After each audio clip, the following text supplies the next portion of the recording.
Crispy crunchy और भितर juicy soya chilli recipe try कर अच्छी जदि ए भिडियो को लास्ट जाए निश्चय देखूँ। गरम पानी रे लुण और सोयाबीन को पकाई सिझाईदेवा। सोयाबीन को ठंडा करके सबू पानी को चिपुड़ी देवे। गोटे बाउल रे रखिकी गोलमरिच गुंड, काश्मीर लंका गुंड, अदा रसुण पेस्ट पकाई भलसे मिक्स करवा। एबे कॉर्नफ्लोर पकाई कोट करनेबे। गरम तेल रे पकाई क्रिस्पी होला जाए फ्राए करवा।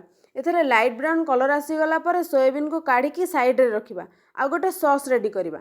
गोटे बाउल रे Schezwan sauce, soya sauce, chilli sauce, tomato sauce, vinegar, टिके लुण पकाई कॉर्नफ्लोर पकाई टिके पानी दे मिसई नवा।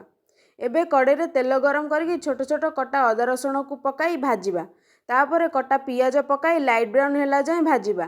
तापरे कटा कंचा लंका, स्क्वायर साइज पियाज, कैप्सिकम पकाई हाई फ्लेम रे फ्राए करवा। परिवार कंचा स्मेल दूर करवा। आउ सोयाबीन आउ सॉस को मिसईकी हाई फ्लेम रे 2 मिनट कुक करवा। धनिया पत्र टिके मिसई नवा। आउ सोया चिली को सर्व करंतु एंड एंजॉय।